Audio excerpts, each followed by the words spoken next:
ಇನ್ನು ಸಚಿವ ಸ್ಥಾನದ ವಿಚಾರದಲ್ಲಿ ಸಿಗದೇ ಇರೋದಕ್ಕೆ ಜಗದೀಶ್ ಶೆಟ್ಟರ್ ಅವರು ಮಾಜಿ ಮುಖ್ಯಮಂತ್ರಿ ಜಗದೀಶ್ ಶೆಟ್ಟರ್ ಅವರು ಈಗ ಪ್ರತಿಕ್ರಿಯೆಯನ್ನ ಕೊಟ್ಟಿದ್ದಾರೆ. ಏನು ಹೇಳಿದ್ದಾರೆ?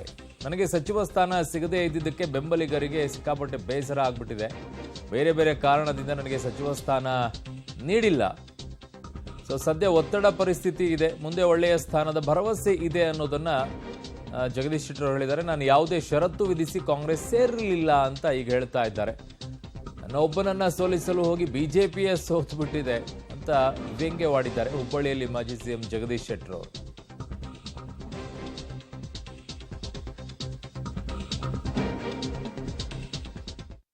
ನಾನು ಮೊದಲು ಕಾಂಗ್ರೆಸ್ ಪಾರ್ಟಿ ಜಾಯ್ನ್ ಆಗಿದ್ದು ಅನ್ಕಂಡೀಷನ್ ಜಾಯ್ನ್ ಆಗಿದ್ದೀನಿ.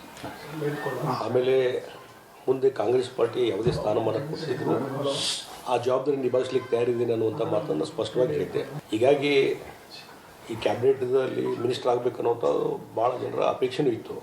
ಅದರಲ್ಲಿ ಉತ್ತರ ಕರ್ನಾಟಕ ಭಾಗದಲ್ಲಿ ಏನು ಇತ್ತೀಚೆಗೆ ನಾವು ಪ್ರವಾಸ ಮಾಡಿದೆ, ಭಾಳ ಜನರ ಒಂದು ಅಭಿಲಾಷೆ ಇತ್ತು. ಅದು ಬೇರೆ ಬೇರೆ ಕಾರಣ ಸಲುವಾಗಿ ಆಗಿಲ್ಲ. ಯಾಕಂದರೆ ಅಲ್ಲಿ ಇದರಲ್ಲಿ ಭಾಳ ಒತ್ತಡ ಇದೆ. ಆ ಹಿನ್ನೆಲೆಯಲ್ಲಿ ಅದು ಕೊಡಲಿಕ್ಕೆ ಆಗಿಲ್ಲ ಅವರಿಗೆ. ಆದರೆ ಇನ್ನೂ ಹಲವಾರು ಸ್ಥಾನಮಾನ ಇದ್ದೇ ಇರ್ತವೆ, ಪಕ್ಷದಲ್ಲಿ ಒಂದು ಜವಾಬ್ದಾರಿ ಇದ್ದೇ ಇರ್ತದೆ. ಅದಕ್ಕಾಗಿ ನಾನು ಹೇಳಿದ್ದೇನೆ, ಯಾವುದೇ ಒಂದು ಜವಾಬ್ದಾರಿ ಕೊಟ್ಟರು ನಿಭಾಯಿಸ್ಕೊಂಡು ಹೋಗ್ತೀವಿ. ಪಕ್ಷದ ಸಂಘಟನೆ ಮಾಡಲಿಕ್ಕೆ ಮತ್ತು ಪಕ್ಷಕ್ಕೆ ಶಕ್ತಿ ಕೊಡಲಿಕ್ಕೆ ನನ್ನದೇನು ಕಾಂಟ್ರಿಬ್ಯೂಷನ್ ಇದೆ ನಾನು ಮಾಡಲಿಕ್ಕೆ ತಯಾರಿದ್ದೀನಿ ಅನ್ನುವಂಥ ಮಾತನ್ನು ಹಿರಿಯರಿಗೆ ಹೇಳಿದ್ದೀನಿ. ಮತ್ತು ಇದೊಂದಿಷ್ಟು ಈ ಸಂಪುಟ ರಚನೆ ಮತ್ತು ಇದೆಲ್ಲ ಮುಗಿದ ಮೇಲೆ ಒಂದಿಷ್ಟು ಕುಂತು ಮಾತಾಡೋಣ ಅನ್ನುವಂಥದ್ದು ಕಾಂಗ್ರೆಸ್ಸಿನ ವರಿಷ್ಠರು ನನ್ನ ಜೊತೆ ಹೇಳಿದ್ದಾರೆ. ಆ ಹಿನ್ನೆಲೆಯಲ್ಲಿ ಮುಂದೆ ಅವ್ರ ಜೊತೆ ಕುಂತು ಮಾತನಾಡಿ ಯಾವ ರೀತಿ ಪಕ್ಷದ ಸಂಘಟನೆ ಮಾಡಬೇಕು ಮತ್ತು ಯಾವ ರೀತಿ ಪ್ರವಾಸ ಮಾಡಬೇಕು, ಯಾವ ರೀತಿ ಜವಾಬ್ದಾರಿಯನ್ನು ಕೊಡುವಂಥದ್ದು, ಇದ್ರ ಬಗ್ಗೆ ಬಹುಶಃ ನಾವು ಚರ್ಚೆ ಮಾಡ್ತೀವಿ. ಅಲ್ಲ, ನಾನು ವೈಯಕ್ತಿಕವಾಗಿ ಹಿಂಗೆ ಆಗಬೇಕು ಇದೇ ಆಗಬೇಕು ಅನ್ನೋಂಥ ನಾನು ಇಂದು ವ್ಯಕ್ತಪಡಿಸಿಲ್ಲ, ಆಸೆನೂ ವ್ಯಕ್ತಪಡಿಸಿಲ್ಲ. ಒಂದೇನೈತೆ, ನನಗೇನಲ್ಲಿ ಅಪಮಾನ ಆಯಿತು ಮತ್ತು ಅಗೌರವ ತೋರಿಸಿದ್ರು. ಆ ಹಿನ್ನೆಲೆಯಲ್ಲಿ ಭಾರತೀಯ ಜನತಾ ಪಾರ್ಟಿನ ಬಿಟ್ಟು ಹೊರಗಡೆ ಬಂದೆ. ಮತ್ತು ಅದರಿಂದ ಏನಾಯಿತು ರಿಸಲ್ಟ್ ಅನ್ನುವಂಥದ್ದು ಇವತ್ತು ಗುರ್ತಿದೆ.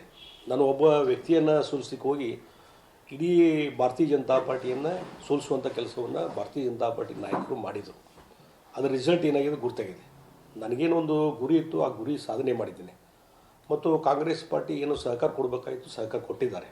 ಮುಂದೆ ಯಾವ ರೀತಿ ಮುಂದೆ ಹೋಗಬೇಕು ಅನ್ನುವಂಥದ್ದು ಅವ್ರು ನಿರ್ಧಾರ ಮಾಡಬೇಕು. ಕಾಂಗ್ರೆಸ್ ಪಾರ್ಟಿಯವರು ಅವರು ನಿರ್ಧಾರ ಮಾಡ್ತಾರೆ ಅನ್ನುವಂಥದ್ದು. ಯಾಕಂದರೆ ಇಲ್ಲಿ ಬಂದ ಮೇಲೆ ಸಾಕಷ್ಟು ಇವತ್ತು ಲಿಂಗಾಯತ್ ಹುಡ್ಸು ಟಿಲ್ಟ್ ಆಗಿದ್ದಾವೆ, ಸ್ವಿಂಗ್ ಆಗಿದ್ದಾವೆ.